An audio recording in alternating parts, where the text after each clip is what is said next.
కూడా చెప్పుకున్నాం. స్వర్ణాచలము, రత్నాచలము, వరాహాచలము, అదేవిధంగా సింహాచలము అనే పేర్లతో పాటు మరికొన్ని పేర్లు ఇవాళ ఒక్కసారి అనుకుందాం.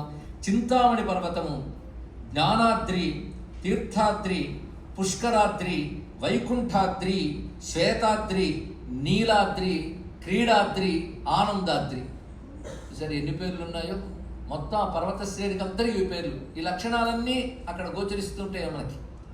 కనుక 7 కొండలు అని విభాగం లేదు, పర్వత శ్రేణి అంతటికీ ఇన్ని పేర్లని. మరి 7 కొండలు ఎక్కడి నుంచి వచ్చింది? ఏది లేకపోతే 7 కొండలు వాడాలి అంటారా? ఈయన వచ్చి వాడు కొత్తగా 7 కొండలు లేవని చెప్పినంత మాత్రం అలవాటైన 7 కొండలు మేమెందుకు వదులుతాం అనుకుంటాం కదా. అయితే ఏదైనా శాస్త్ర ప్రమాణంతో చెప్పుకోవాలి కనుక లోక వ్యవహారంలో 7 కొండలవాడ, సప్తగిరీశ అనే వ్యవహారం వచ్చింది. 7 కొండలవాడ, ఆపద మొక్కులవాడ అని అంటూ ఉంటాం కదా. అంటే దీనికి ఏదో ఒక ప్రమాణం ఉండి తీరాలి. ఇక్కడ ఒక రహస్యమైన విషయాన్ని చెప్తున్నాం. ఎందుకంటే ఇది సర్వస్వం కనుక అన్ని గ్రంథాల నుంచి, వేదాల నుంచి అన్ని సమీకరించుకుని ముఖ్యమైన అవసరం చెప్పడం జరుగుతుంది. దీనికి సంబంధించి యజుర్వేదంలో ఒక అద్భుతమైన కథ ఉంది. ఆ కథ తెలిస్తే ఇది తెలుస్తుంది. దీనికి ఆ కథ ఆధారంగా సప్తగిరి అనే విషయం వచ్చిందిట. ఇక్కడ వచ్చిన స్వామి మొట్టమొదటి ఎవరు? భూదేవి ప్రార్థిస్తే స్వామి వచ్చాడు కదా. ఏ రూపంలో రమ్మంటావు అని అడిగాడు ఆయన.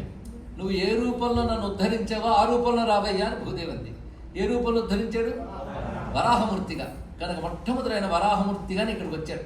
అయితే స్వామి వరాహ రూపం ధరిస్తే భూదేవి ఆయన పత్ని అవుతుంది. అంటే భూలక్ష్మి ఆయన పత్ని అవుతుంది.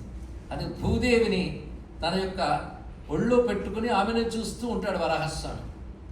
అది ఇప్పటికీ మనం స్వామి పుష్కరిణి దగ్గర వరాహస్వామి